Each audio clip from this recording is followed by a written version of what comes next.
I'm honored to be joined today by Dr. Simon LeVay. He's a neuroscientist and author of more than a dozen books, including most recently Attraction, Love, Sex, The Inside Story. Simon, welcome to the Nature and Nurture podcast. Thank you, Adam. You've had an amazing career spanning decades looking at the neuroscience of sexual behavior, sexual orientation, and other topics. How did it all get started? Well, let's say, first of all, people think of me as a sex researcher. Um, the number of scientific papers on the topic of sex that I've published is one. Okay. Really? So it was a paper, most of my career actually I was devoted to a different part of the brain, the visual system. And I spent many years at Harvard actually working on visual system and its development. And the one research paper I did on sex was this study that I published in 1991 in Science, which is about a difference in brain structure between gay and straight men that got a lot of media attention. And that sort of opened the door to my becoming a lot more interested in sexuality and but not actually in terms of lab science, but more in terms of writing about it and talking about it and teaching about it and so forth. So that's my background. I'm not really a sex researcher in the sense that most sex researchers are having a couple of hundred research papers in the field. So I'm a bit of an imposter, I feel, in this. I mean, I used to think I had imposter syndrome, but I think now actually I actually am an imposter. So I don't have the syndrome. Well, it was really, really influential, and the brain regions that you showed difference is in, they were typically sexually dimorphic between straight men and women, right? And gay Right. men in particular had more feminine regions in this sexually dimorphic nucleus of the hypothalamus. Is that right? That's absolutely right. Yes. And so there's this basic sex difference in structure in this part of the brain. In humans, it's called INAH3, the third interstitial nucleus of the anterior hypothalamus. In non-human animals, it's often simply called the sexually dimorphic nucleus of the anterior hypothalamus, or of the preoptic area, which is a region within the hypothalamus. And yes, there's a basic sex difference that was discovered actually first in rodents, in rats, by a group led by Mark Gorski at UCLA. And then this was expanded to humans by that same group, led by one of his students, Laura Al. And so that's what led me. That paper on human sex difference was published, I think, in the late 80s, maybe 88 or 89. And that's what then made me think, well, what about if there might be a difference related to sexual orientation as well as just sex? And that's what inspired me to do that particular study. And I found that indeed there is a difference related to sexual orientation, at least in men, so that in gay men, this structure is smaller, significantly smaller than it is in heterosexual men on average. And it's no different statistically from women that I studied in my sample. So, yeah, that was the study that got quite a bit of media attention. And I think it helped promote a lot of other research in the same fields related to possible biological factors related to sexuality and sexual orientation. I know around the same time, people began to take more of a nativist argument to sexual orientation, born this way, and that was in part spearheaded by behavioral genetics research done by people like Dean Hamer and Michael Bailey, showing genetic effects. And the other thing that seemed to tie those two together, including with this research on sexual dimorphism, is that the genes involved seem to be involved in hormone signaling or hormone receptor sensitivity, and these sexual dimorphic brain regions earlier animal research seemed to have shown that it's androgens and probably mostly prenatal exposure in particular that sets up that structural dimorphism in the brain. Does that sound right? Yes, there's quite a long research history of research into these sex differences from a neuroendocrinological perspective. And yes, that's right. The idea is that during an early period of development, when the brain is assembling itself, the certain parts of the brain become very sensitive to sex hormones, and specifically testosterone, which seems to be the main agent that's important during early sexual differentiation. So yes, there's a lot of research first done, I think, in guinea pigs and then in primates, showing that if you alter this early hormonal environment by, for example, raising testosterone levels in female fetuses or lowering testosterone levels in male fetuses, you can get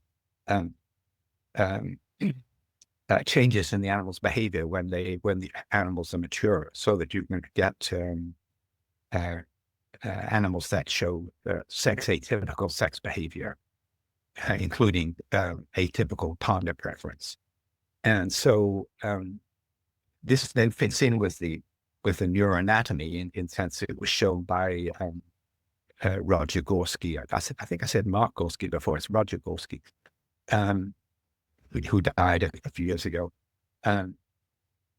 He showed that there's a close correlation between the anatomy and the behavior, such that if you lower testosterone in a rat or, during this critical period, then later when the rat becomes mature, it's more likely to show sex atypical behavior.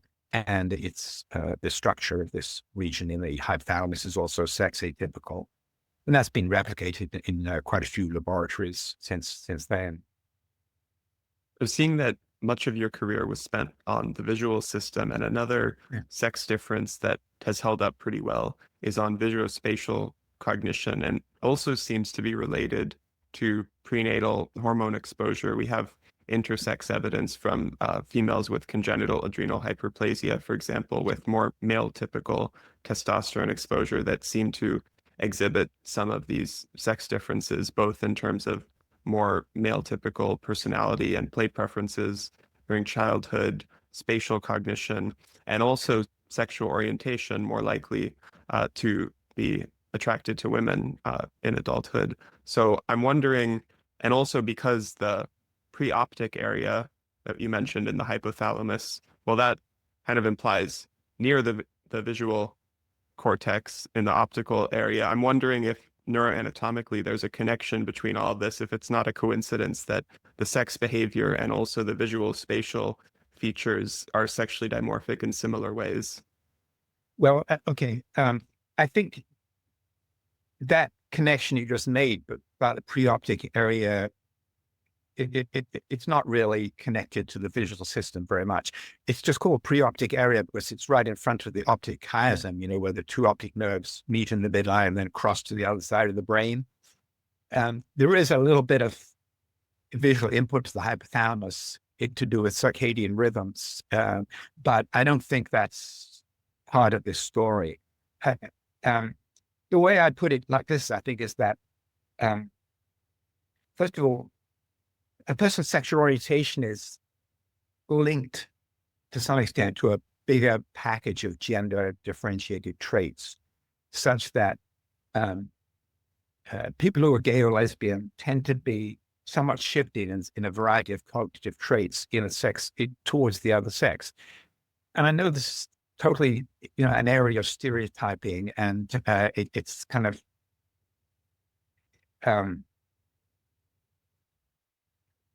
there are things people say about gay people, such that, gay guys are queenie or something like that, or that lesbians are mannish, things like that are stereotypes and also somewhat pejorative. They're used to sort of attack gay people, particularly, school-aged kids, Um, but I think there is a kernel of truth to these ideas. There are various cognitive traits which are, to some extent, gender atypical or shifted somewhat in the gender atypical direction in gay people. And I think, at least in part, the reason for that is that testosterone and possibly other hormones during fetal life affect not just the differentiation of the preoptic area of the hypothalamus, which is probably the most dramatic target for hormones, but also much wider regions of the brain that also have testosterone receptors during development, and that also somewhat influenced in the same way. So you get a package of traits that are somewhat gender shifted. And it could well be true that if you look more closely at people who are gay or lesbian, you'll see that they're not all of the same kind, that there may be subsets of gay people described by terms such as top or bottom, or in women, butch or femme lesbians, who maybe have different developmental histories. And there's some evidence to support that. If you look at things like finger length ratios, for example, a topic that's been studied by Mark Breedlove, there's some evidence that there are differences between butch and femme lesbians, and possibly also between different kinds of gay men, in the extent to which these finger length differences are evident in these gay people. So it's really still very early days in trying to understand what's going on in psychosexual development from a biological perspective. And I'm sure that, a generation from now, if we look back at this research, people will say, well, they lumped all gay people together, and they didn't realize that there's whole different things going on in different kinds of gay people, maybe different kinds of straight people too, and bisexual people. What do you think of Ray Blanchard's maternal immune hypothesis that the hormonal environment in later born male fetuses, as in those with older brothers, might be more feminine as a result of the mother's immune system adapting to those earlier males that she was growing? Yeah. Well, I have some difficulty with that. First off, let's recap. The basic finding or report by Blanchard and many of his colleagues and some other researchers is that boys who have older brothers are more likely to become gay men than boys who don't have older brothers. And the more older brothers you have, the more likely you are to grow up gay. Okay, so that's what we call the fraternal birth order effect, or the older brother effect, it's also called. First off, not everyone has found that effect. There have been some quite big studies which just failed to find it completely. But there are also, but on the other hand, Blanchard is not the only person to have found that. There are also studies that replicate his finding. My first worry about these findings is that it could be an artifact of the fact that older brothers might be, that firstborn or early born boys might be just as likely to be gay as later born boys, but they don't talk about it. They don't fess up to it. And one reason I think that is just from my own experience. Okay, I'm one of 5 boys. We were growing up. We were 5 brothers, no sisters, and I'm number 2, and I'm gay. So okay, that seems to fit in with that older brother theory. I do have an older brother, but my older brother, who's no longer living, was also gay, and he was just as gay as I am. But you never would have known that because he was very much in the closet, and he married a woman and had children. And certainly if you'd asked him when he was in his 20s or 30s or even 40s what his sexuality was, I'm sure he would have said, I'm heterosexual. but he wasn't. I mean, I know that from talking with him, at many stages of life. So, and that could be a sort of pattern, because there's there's a whole bunch of studies on birth order effects on personality, and often to the effect that firstborn boys tend to be rather conformist. They're very much guided by fitting in with what their parents expect for them, and so forth. Whereas younger brothers tend to be more free to do their own thing, to be more rebellious or whatever. And that was true in my family. And it could be more generally true, in which case it would produce possibly a sort of artifactual birth order effect, whereby it seems like the younger brothers are more likely to be gay, but it's just a matter of the older brothers not being open about it. Now, I'm not saying that's necessarily true. It's a possibility. And some of the studies look like that. They might have an effect like that. Okay, that's one thing. The other problem is that some studies have found that older sisters have the same effect on increasing the likelihood of younger brothers being gay as older brothers.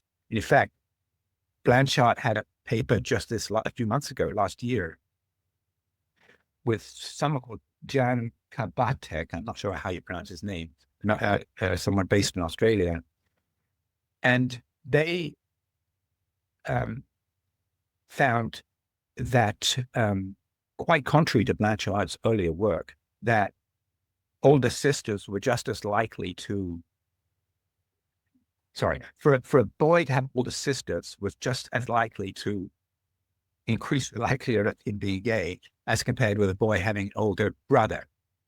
And that doesn't fit in with this hypothesis that Blanchard and one of his colleagues, Tony Bogart, put out, that there's some immunological process for causing this older brother effect, which was that a pregnant woman who's pregnant with a male fetus develops some sort of immunological reaction to male-specific antigens in that fetus. Doesn't affect the development of that fetus, but later fetuses, then male fetuses, that has some effect on their development, such as to make it more likely that they'll eventually grow up gay. That was the hypothesis. If Blanchard's latest findings are correct, it doesn't seem to hold, because there's no reason. It just doesn't fit in with the story. So I don't know. I think if you ask Ray Blanchard now, and you maybe, have you had him on your series? I know you've had pretty much every. No, I'd like to.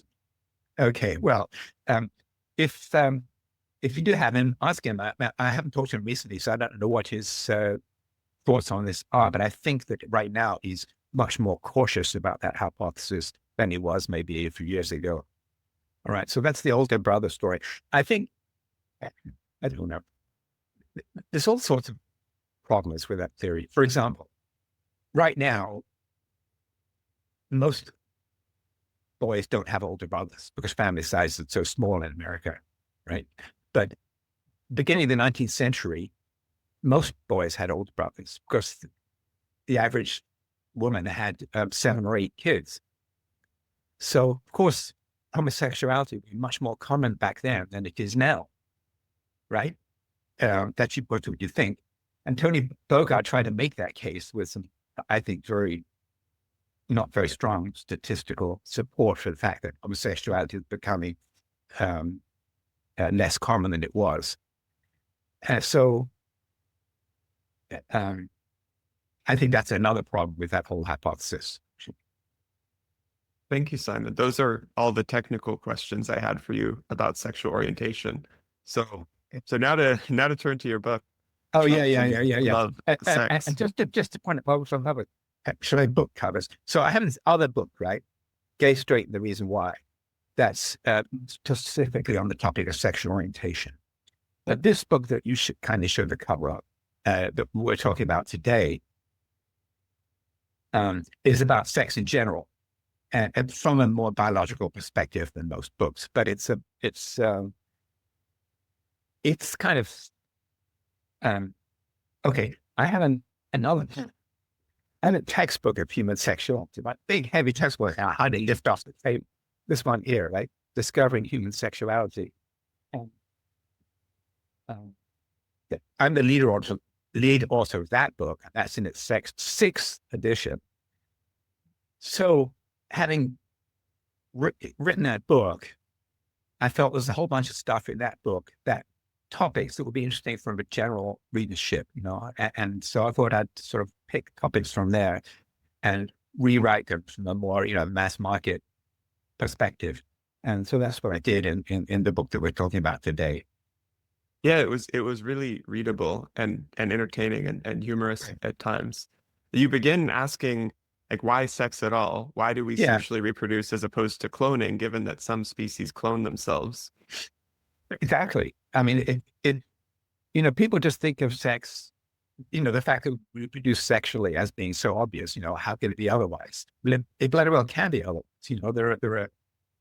There are lizards that never have sex, actually, they never combine.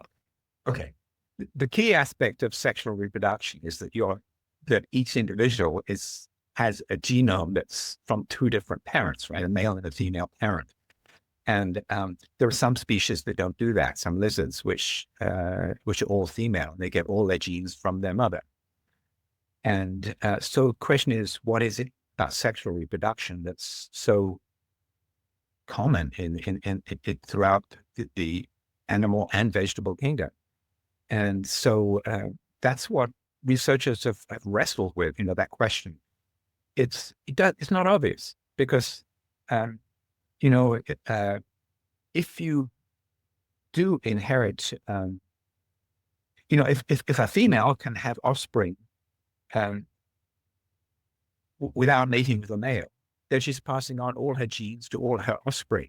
And that would be great, First of all, save all the trouble of sex, but also those genes would propagate themselves throughout following generations in a very efficient way. Whereas if you if a female dilutes her genes with the genes of some male, then her genes get diluted out over the generations. And would seem to be, disadvantageous from a purely sort of selfish gene perspective.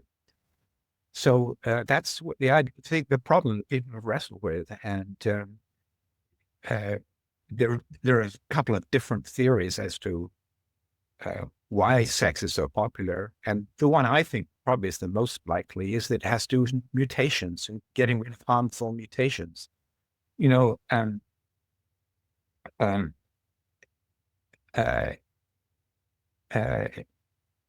you're born, you have 70 new mutations that your parents were not born. That's pretty amazing, isn't it? There are 70 changes in your genome that have just appeared out of nowhere because of problems with cell division, and so most of those mutations probably completely harmless, because so much of our genome is not doing very much. But sometimes they affect us. And if they do affect us, most likely they're going to be bad for us.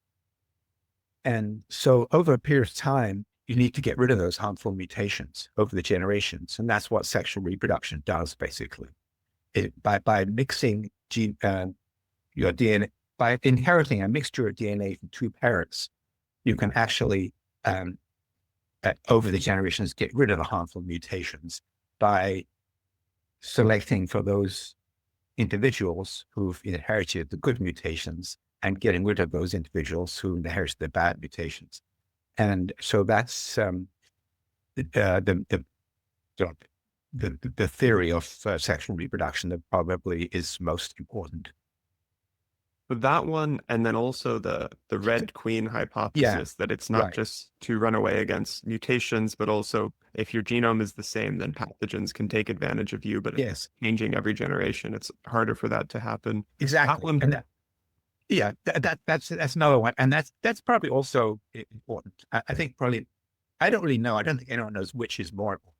I tend to put my money on the one I just talked about, but this other one that you call the Red Queen hypothesis, as you say, the idea that um, that there's this constant sort of war against creatures that are trying to kill us, like parasites and various kinds of bugs, and that when a parasite appears, a new parasite that can kill you, um, then some individuals die, but some individuals have inherited combinations of genes that are that offer protection against the parasite. And these new combinations come about through sexual reproduction, and that's what keeps sexual reproduction going in the population. So basically, offering a protection against continuous changes in the bugs that are trying to kill us. Now I'm imagining billions of years ago when life first evolved and it was all a sort of primordial soup of single cellular or small multicellular amoeba-like life forms. It makes sense to me that their cloning could be more successful. Even just when your genome is much smaller, there's going to be a lower risk of new mutations, so it's probably more sustainable. And then the more complexity you get, the more likely it is that you introduce copying errors. So for me, that would predict that in the species where cloning is still a stable strategy, they would be those more ancestral amoeba-like forms. So I was really surprised to learn that you still see it in some lizards or sea slugs or bigger multicellular life forms. How could that have either evolved or stayed a stable strategy? Um, I think that um, what's called parthenogenetic reproduction, that is like these lizards that reproduce without sex, it can be a very good strategy, but only for a certain period of time. That these parthenogenetic lizards, as they're called, tend over a long period of time to die out and be replaced by new parthenogenetic species. So over the short run, getting rid of sexual reproduction can be very useful. And in fact, there are species, there's these so-called marbled crayfish that I mentioned in the book. These are a kind of crayfish. They're not fish, actually. They're crustaceans, I think. That just cropped up out of nowhere I think a few decades ago in Germany, I believe. And now they're taking over the world of crayfish. I mean, they're just appeared everywhere, and they're doing great. These are asexual crayfish that reproduce parthenogenetically. But when some parasite comes along that's capable of killing these marbled crayfish, they'll probably kill every last one of them because they're all sort of, pretty much clones of each other. And so parthenogenesis works for a while, but it doesn't work forever. And so that's why I think sexual reproduction, that's one reason why, the Red Queen thing does work in the long run. There's also other ways you can, there are these, some invertebrates, like, what are they called now? These rotifers, Deloid rotifers. These are tiny invertebrates that haven't reproduced sexually for millions of years. But what these animals do is they can take in DNA at random from the environment and incorporate it into their genomes. So this seems to be a sort of almost like a sort of sexual promiscuity that doesn't involve sexual contact between animals, but involves just absorbing DNA from the environment. Is that kind of like how the CRISPR system initially evolved, basically as a proto-immune system? Well, maybe that was it evolved to stop that happening. I don't know. I mean, the CRISPR system cuts out and replaces parts of the genome. That's correct. But whether that's to protect yourself from this kind of phenomenon or to bolster it, I don't know. Maybe in some cases it does bolster it. Maybe. So the other evolutionary story I'm trying to synthesize from the very beginning is my understanding is that at the earliest type of sexual reproduction, where it's just recombination of genes, Yeah. there weren't necessarily sex as we know it. And I once read this very technical theoretical paper that I'm forgetting the name of, but they had this mathematical modeling and basically showed that as soon as you get sexual reproduction from hypothetically identical organisms, it's Yeah. going to be inefficient to you know, to have gametes that are kind of clones of each other, both egg-like, and you're going to see this rapid progression of evolution towards essentially eggs and sperm, because if you only need the genetic packet from the side that comes to be males, then you get that differential investment in gamete size. And then once you have that, basically everything else would follow from a sexual selection theory. Right. I mean, that's what male and females are. There's creatures with small gametes and creatures with big gametes, as sperm and eggs in case of humans. And yes, the thought is that you might start off with equal size gametes, or isogametes as they call. And then because there's sort of random change, it'll just be sort of random variations in gamete size. Some of them appear, some smaller ones appear, and they're like the selfish ones, which they don't carry much. There's not much investment in making them, but they live off the generosity of the big gamete ones, which are have enough nutrients and so forth. And so, being a small gamete is fine if there's big gametes around, and being a big gamete is fine also if there are small gametes around. So they sort of the whole population tends to divide. I think this is the sort of paper you're talking about, where you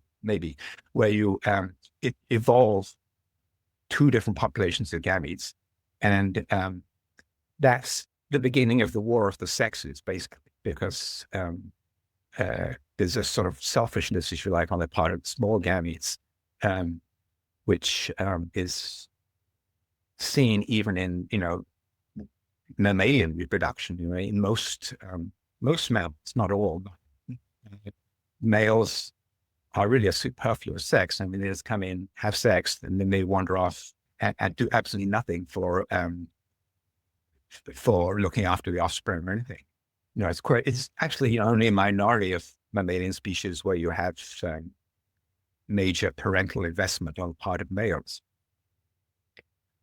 So you could trace that back all the way to this division of gametes, among in single cell creatures. And from that basic gamete difference in parental or energy investment, then you have the prediction that females would be more choosy and males will compete more. Yes, that's the evolutionary theory. The idea that if you're going to give a free ride into the future to some little sperm, then you want to make sure that it's a good sperm, and that you're not wasting your investment. And that's thought to be a major factor behind sexual behavior in many species, where you have males strongly competing for access to females, and females being very choosy in how they who they have sex with, basically. That's not universally true. You can have some species where it's the opposite. There are these birds called jacanas, where you have it's the other way around. The males are the ones who look after the offspring, and they are the ones who make all this investment in rearing the young. And in that situation, the females fight over the access to the males. But this relationship investment, taking the trouble, devoting the energy and time to reproduction, that then makes you very choosy about who you mate with, whichever sex it is.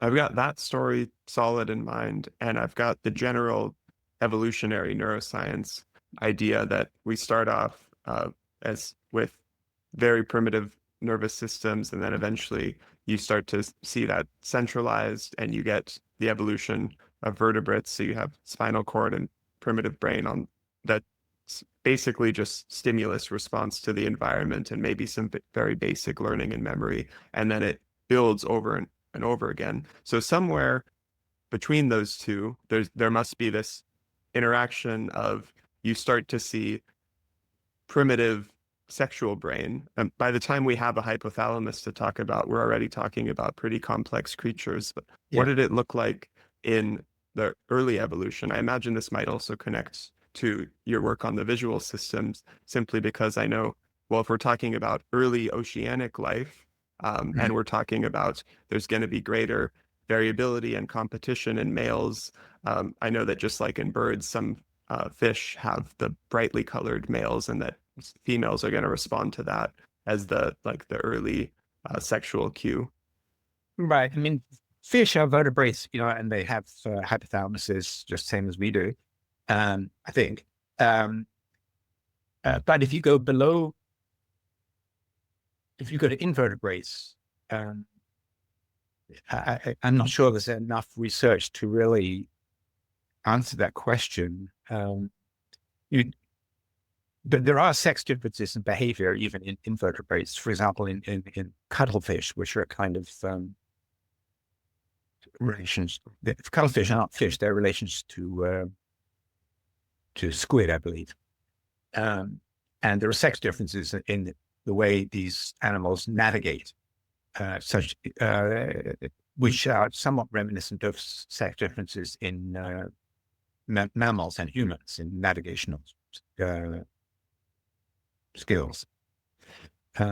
So these things go far back in evolution, but how that relates to hypothalamus and sexual differentiation of the brain, I'm not really sure, except that it obviously goes a long way back. But I'm not sure there's really research to answer that question. This is more of like a philosophical question to me, because when I think about where is attraction localized in the brain, and you could say that there's going to be the more cortical learning that's socioculturally dependent, and then maybe there's some more limbic, primitive, maybe pheromonal features, or just responding to very basic stimuli that are unique and innate to your species. But then that still all implies you have some centralized structure, like in the hypothalamus. How would it apply to something like cuttlefish, which are very intelligent and complex, but don't have that same centralization? They're more like octopi, where the neurons are distributed throughout their arms and throughout their bodies. So that seems to imply that you can have like a distributed network of sexual attraction. Yes. It's weird. I mean, when we think about our own brains or mammalian brains in general, we think very much of functional regional specialization, right? This is the part of the brain that does that, and this is the part of the brain that does that. And yet, in octopuses, apparently, everything is so distributed such that, you can cut off one arm of an octopus, and that arm will still have some knowledge of how to behave or something. Or there's it doesn't seem to be the same principle of organization that we think of as being so important. And even if you go to say reptiles, you don't have nearly the same, or birds, for example. Birds are, some birds are incredibly smart. They have visual skills that are very, very good. But if you look at the visual parts of the brain, they look like a mess. Then they just don't have the beautiful structure that we see in mammals or in ourselves, and yet they still achieve something quite similar to what we can do. So it may be simply that as brains get bigger, they need to be more structured, because otherwise you end up with too many cables, too many when you have structure in the brain, like in the visual cortex, for example, what it means is that cells that are involved in the same job are very close to each other. And that shortens the connections between them. And that means that stuff gets done faster. And the bigger the brain gets, the more important it is to shorten connections. Otherwise, everything just happens way too slowly.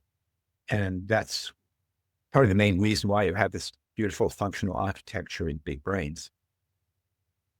I haven't been able to flesh out this analogy to imprinting very well, but I think there's some connection there because when you think about how most species don't imprint and seem to innately recognize their kin, but some do, there must be some distinct neuroplasticity that enables that.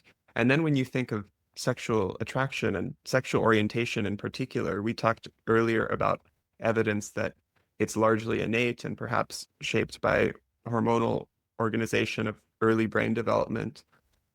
That seems to imply that there's not only, well, structure that enables sexual orientation, but to do that, you have to be able to recognize gender. So that's kind of like being able to recognize your species, as opposed to you could easily just as well imagine something more like an imprinting mechanism where you're plastic, perhaps until puberty, and then you discover what's going to be attractive to you. So it's interesting that there seems to be not only neural representation of self-identity of gender, but also of whatever features. And the other thing that's interesting is maybe it's like a more innate sex-based scaffolding, but when you look at evidence from disorders of sexual development or even sexual orientation for that matter, the things that are very gender non-stereotypical in gay kids or kids who grow up to be gay or in kids with DSDs,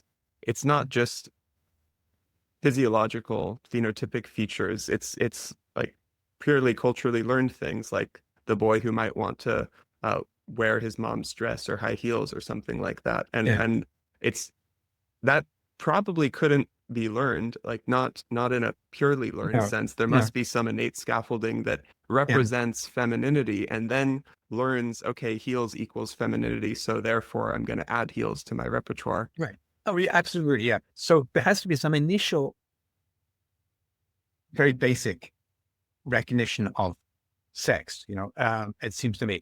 Some people say, "Oh, that's olfactory." That basically we recognize by some very primitive olfactory method what is male and what is female, and that might be what is first set up. Sex typically in fetuses or kids who become straight, and differently in kids who become gay or bisexual. And then everything else is added onto it, as you say, that that's your recognition. Then by association, you link, as you say, high heels or whatever it is, to that initial label. Now, I think it may not be that simple. I mean, I think that it probably isn't simply an olfactory mechanism for sex recognition, but it might be part of it. There are, some animals like, these voles that I talk about quite a bit, and rodents in general, where recognition of the sex of one's partner is largely olfactory, as far as we know. But there are other animals, primates, like these titi monkeys, for example, where it seems to be almost entirely visual. So maybe different species use different mechanisms. But I do agree that there has to be some sort of more primitive level at which you use to recognize the sexes and becoming attracted or developing the capacity for sexual attraction to one sex or the other, or to both sexes, and that this a whole scaffolding then develops on top of that, which is sort of socio-cultural, if you like. I mean, it couldn't be any other way, could it? I mean, it's because there were no high heels back when we were, in the jungle. You talk a lot about the oxytocin system and its role in love and sex across mammals. And I did a podcast with Sue Carter a couple of Oh years yeah. ago, and we were Okay. talking about the early history of how people discovered oxytocin as the love hormone, given that Okay. before that it was just known mainly for its physical role, like in milk production or in muscle contraction, Yeah. as Yeah. a maternal care hormone. And my understanding of the history, correct me if I'm wrong, is that initially people were trying to discover just the neuroendocrinological basis of sexual attraction in general. And you would think that that's most directly going to be sex hormones. So there's a testosterone effect.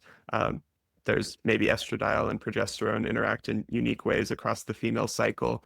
But researchers discovered that in mammals, I think this started in voles as well, when they blocked those sex hormones, there still seemed to be some sex drive.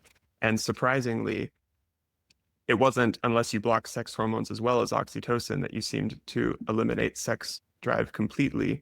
And that seems to imply, now this is where I'm adding my own interpretation that might be wrong, that mammals have two relatively independent sex drives, that there's the sex hormone based, more lustful, short-term mating based, and then a separate oxytocin system that's more loving, long-term cuddle intimacy.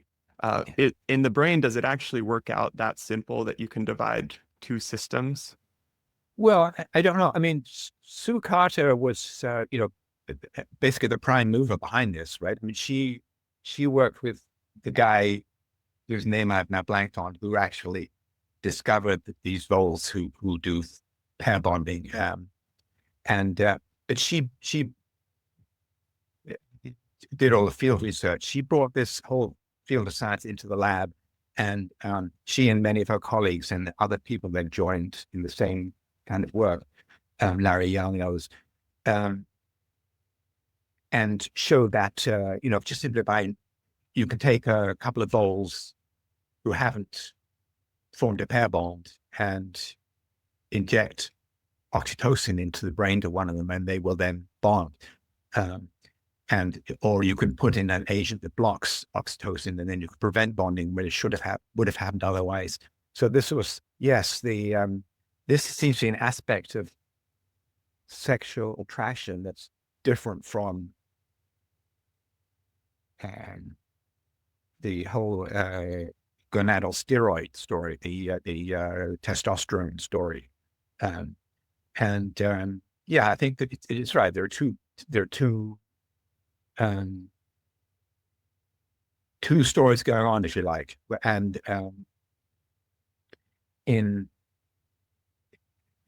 seems to be one responsible for a sex drive in general, and the other more towards the focusing of that sex drive towards specific partners. And you brought up the term imprinting a little while ago, and that does seem a little bit like an imprinting that you see in voles. And maybe falling in love in humans is a form of imprinting also. You suddenly assign a whole meaning, level of meaning and importance to a specific individual that you didn't before, and that can be quite long lasting, which is just remarkable, I think. I mean, falling in love is really a very powerful and strange phenomenon that most people experience at least once in their life, and there has to be some. I'm not saying necessarily that oxytocin is what's doing this in humans. It may not be, but this has to be some sort of neurochemical process going on that's responsible for that. And eventually we'll find out what it is. You talk about in your book some research on mammals showing that basically you can flip sex drive on or off in the brain. And I'm also wondering, with this idea of two separate sexual systems, perhaps the more lust-driven one and the more care-driven one, like Panksepp argued. He argued that there was separate basic emotional systems for lust and care. Do those hold up? And Is that useful in your framing? I think it probably does, actually. Yes. I mean, there's because they are very different phenomena, and uh,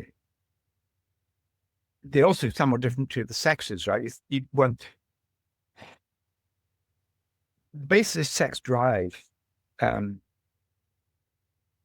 is a sort of lust-driven thing, right? And it's um, I mean, both,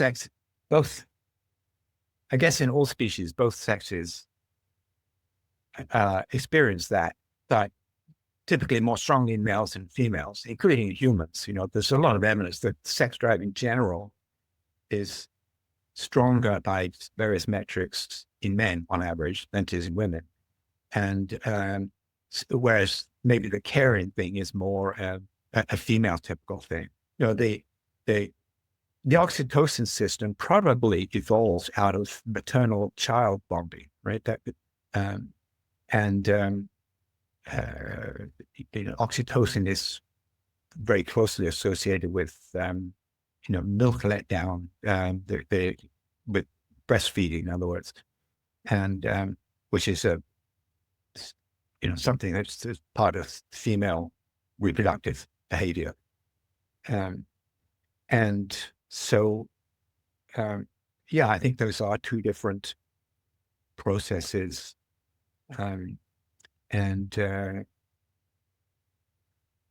oxytocin and vasopressin are probably very much concerned with that latter aspect, the sort of caring or bonding aspect.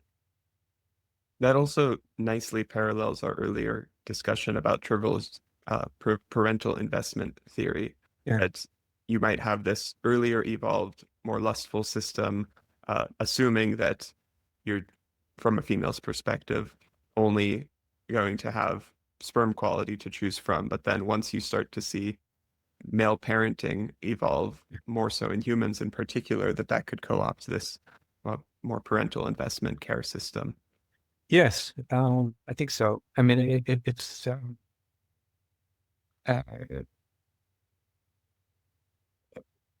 when we think of different behaviors, sexually differentiated behaviors, nearly always the brain is capable of male typical and female typical behavior, and one is somehow suppressed, and the other is expressed. And you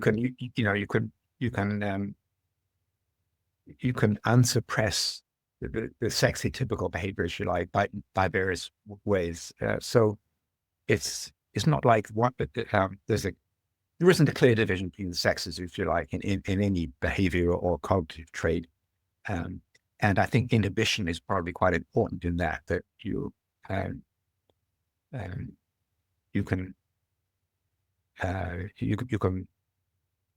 unleash or expose forms of sexuality that are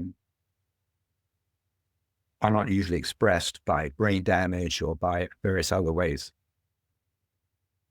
Well, Simon, I've kept this conversation pretty technical selfishly because I've wanted to glean your decades of wisdom, but your book is very accessible and there's many topics we didn't even get to, including violence, sexual paraphilias, relationships, pornography. Yeah. I highly encourage listeners to check it out. Is there anything else that you want to share from the book or otherwise before we wrap up?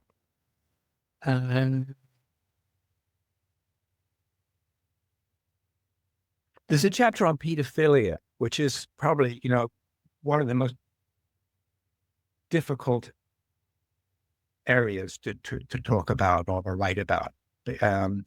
And I was quite concerned about this when I set out to write that chapter, because people had sexual molestation of children. Adults having sex with children is a real problem, in my opinion. I mean, I think that that children need to be protected. Young children certainly need to be protected from sexual contact with adults. But I also think that pedophiles I think pedophilia probably is a kind of sexual orientation. I mean, people argue about this a lot, but I think it is. And I think that pedophiles who do not offend against children, and there are plenty of them, um, deserve certain respect and even, what should I say? I mean, if somebody came to me and said, well, you know, you've got to give up on the kind of sex you're interested in for your life because it's not good, that would be incredibly traumatic and difficult to deal with. And I imagine that pedophiles who do not sexually offend have a tremendous burden to carry. And the fact that they carry it successfully is really very praiseworthy, I think. And so in that chapter, I extensively quote from an interview with one particular pedophile who belongs to this group called Virtuous Pedophiles, which is a group that of pedophiles who are against sexually offending against children. They're against sexual contact with children, and try to support each other in that choice. And he in that interview, he talked about his life and what it meant for him, and how hard it was, and for other people. And it just left me thinking, this guy deserves support. He doesn't need to be vilified. And that when you just lump all pedophiles together, regardless of whether they are offend or not, as sort of evil people, that actually makes the situation worse, makes pedophiles more likely to offend, actually, because they're so traumatized and excluded from society. So that's the topic I try to address in that chapter of the book. I don't know how people will react to it. I think some people will react very badly, probably say I'm somehow supporting pedophilia or supporting sex against children, which I'm not. Yeah, it's a tricky topic. I was surprised to learn about how this is still an active thing being debated, whether sexual orientations can extend beyond gender or not, or whether it's paraphilia or not, which you have your own chapter on. So in your mind, what distinguishes an orientation from a paraphilia? I guess it implies that one is innate and immutable and the other is learned. No, not necessarily. I don't think we know how. Well, first of all, okay. Paraphilia used to be a medical term designating a whole bunch of sexual desires and behaviors as being pathological, right? So it was clearly a pathological term. The latest edition of the Diagnostic and Statistical Manual of Psychiatric Disorders, DSM as it's called, changed that. Said that a paraphilia is just basically an unusual form of sexual expression, and that some paraphilias are disorders because they harm people, and such as voyeurism and groping, things like that. And some are just kinks. They're just minority interests that don't harm people and are certain people's form of preferred sexual expression. And so I think kinks is actually a better term than paraphilia, and then you say that because it's a more sort of, let's say that people still think of the word paraphilia as being a medical term for a disorder, even though it's not formally anymore. And so if you talk about somebody who's a kink, it's much more accepting, if you like, and non-judgmental. And pedophilia,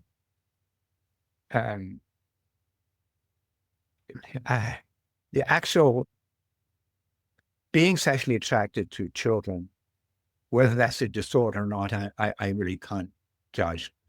Ray Blanchard, who was the head of that committee who put together that part of the DSM, says that it's not.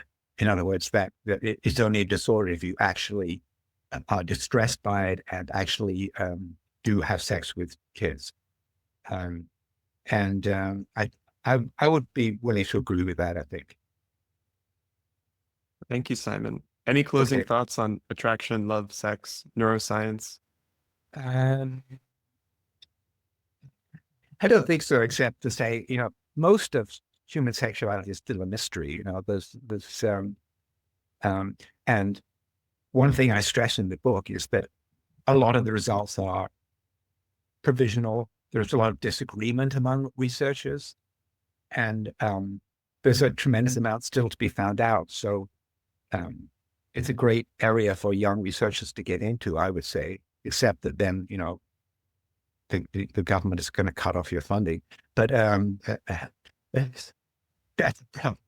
But other than that, I think it's a brilliant area to get involved in because it's such an important part of who we are. And it's been traditionally kind of avoided by a lot of scientists. I think it's, you shouldn't get into that area of research. Thank you, Simon. Thank you for your time and sharing your wisdom. Well, thank you for getting into this and for including me in this, what do we call, panoply of distinguished researchers who you've been lining up and will line up in the future. I really appreciate that.